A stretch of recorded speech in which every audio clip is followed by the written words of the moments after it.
ನೀನು ಎಷ್ಟೋ ಬಾರಿ ಎಷ್ಟೋ ಮೀಟಿಂಗ್ಸ್ಗಳಲ್ಲಿ ಎಷ್ಟೋ ಶಿಬಿರಗಳಲ್ಲಿ ನೀನು ನಿರ್ಧಾರವನ್ನು ಮಾಡಿರ್ಬೋದು, ಸ್ವಾಮಿ ನಿನ್ನನ್ನು ಹಿಂಬಾಲಿಸ್ತೇನೆ ಎಂಬುದಾಗಿ. ಕ್ಯಾಂಪ್ಗಳಾದ್ಮೇಲೆ ಕ್ಯಾಂಪು, ಶಿಬಿರಗಳಾದ್ಮೇಲೆ ಶಿಬಿರದಲ್ಲಿ ನೀನು ಡೆಡಿಕೇಟ್ ಅನ್ನ ನೀನು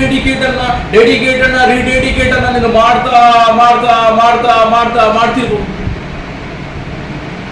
ನೀನು ದೇವರ ಸನ್ನಿಧಾನದಲ್ಲಿ ನೀನು ನಿರ್ಧಾರವನ್ನು ಮಾಡಿ ನೀನು ಮರೆತು ಹೋಗ್ತಾ ಇದೆಯಾ?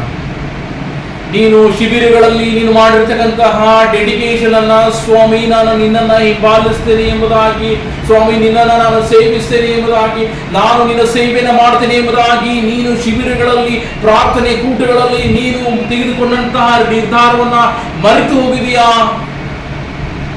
ದೇವರು ಮರೆಯಲಿಲ್ಲ. ನೀನು ಆತನ ಸನ್ನಿಧಾನದಲ್ಲಿ ತೆಗೆದುಕೊಂಡಿರತಕ್ಕಂತಹ ನಿರ್ಧಾರವನ್ನ ದೇವರು ಮರೆಯಲಿಲ್ಲ.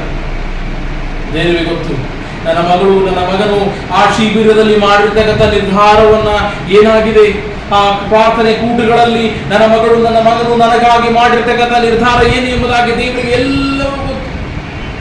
ಈ ಒಂದು ದಿನದಲ್ಲಿ ನೀನು ಮರೆತು ಹೋಗಿರ್ತಕ್ಕಂತಹ ಡೆಡಿಕೇಶನ್ ಅನ್ನ, ಮರೆತು ಹೋಗಿರ್ತಕ್ಕಂಥ ಒಡಂಬಡಿಕೆಯನ್ನ, ನೀನು ಮಾಡಿರ್ತಕ್ಕಂಥ ಪ್ರಮಾಣವನ್ನ ಈ ಒಂದು ದಿನದಲ್ಲಿ ನೀನು ತಿರುಗಿ ಮಾಡಬೇಕಾಗಿದೆ. ಸ್ವಾಮಿ, ಆ ಶಿಬಿರಗಳಲ್ಲಿ ನಾನು ಮಾಡಿರ್ತಕ್ಕಂತಹ ನಿರ್ಧಾರವನ್ನು ಮರೆತು ಹೋಗಿದ್ದೇನೆ.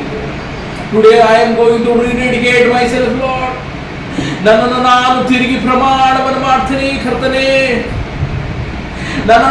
ನೀನು ಈ ಒಂದು ಸಮಯದಲ್ಲಿ ನಿರ್ಧಾರವನ್ನು ತೆಗೆದುಕೊಳ್ತೇನೆ, ನಿನ್ನನ್ನೇ ಹಿಂಬಾಲಿಸ್ತೇನೆ, ನಿನ್ನನ್ನೇ ನಾನು ಪ್ರೀತಿಸ್ತೇನೆ, ನಿನ್ನನ್ನೇ ನಾನು ಸೇವಿಸ್ತೇನೆ ಎಂಬುದಾಗಿ ತಿರುಗಿ ನೀನು ರಿಡಿಕೇಟ್ ಮಾಡುವಾಗ, ತಿರುಗಿ ನೀನು ನಿರ್ಧರಿಸುವಾಗ ಪರಿಶುದ್ಧಾತ್ಮನು ನಿನ್ನೊಂದಿಗೆ ಆತನು ಇದ್ದುಕೊಂಡು ಆತನು ನಿನ್ನ ಸಹಾಯವನ್ನು ಮಾಡಿದ್ದಾನೆ. ಪರಿಶುದ್ಧಾತ್ಮನ ಮೂಲಕ ನೀನು ಕಣ್ಣು ಮುಚ್ಚಿ ಆತನ ಪಾದದಲ್ಲಿ ಬಾ, ಕಣ್ಣು ಮುಚ್ಚಿ ಆತನ ಪಾದದಲ್ಲಿ ಪ್ರಾರ್ಥನೆ ಮಾಡುವನಾಗು. ಸ್ವಾಮಿ, ನಾನು ಮಾಡಿರ್ತಕ್ಕಂಥ ನಿರ್ಧಾರಗಳನ್ನು ಮರೆತು ಹೋಗಿದ್ದೇನೆ, ನೀನು ತೋರಿದ ಪ್ರೀತಿಗಳನ್ನು ನಾನು ಮರೆತು ಹೋಗಿದ್ದೇನೆ ದೇವ, ನೀನು ತೋರಿಸಿದ ಪ್ರೀತಿ ನಾನು ಮರೆತು ಹೋಗಿದ್ದೇನೆ ಕರ್ತನೇ. ತಿರುಗಿ ಈ ಒಂದು ಸಮಯದಲ್ಲಿ ನಾನು ತಿರುಗಿ ನಿರ್ಧಾರವನ್ನು ಮಾಡ್ತೀನಿ ದೇವ. ಇಷ್ಟು ದಿನಗಳವರೆಗೆ ನಾನು ಕಳೆದ ಅನೇಕ ದಿನಗಳು ಕಳೆದವು, ಅನೇಕ ತಿಂಗಳುಗಳು ಕಳೆದವು ದೇವ. ತಿರುಗಿ ಅಪ್ಪದರಿಸುವ, ತಿರುಗಿ ನಿರ್ಧಾರವನ್ನು ಮಾಡ್ತೇನೆ, ನಿನ್ನನ್ನು ಹಿಂಬಾಲಿಸ್ತೇನೆ ದೇವ.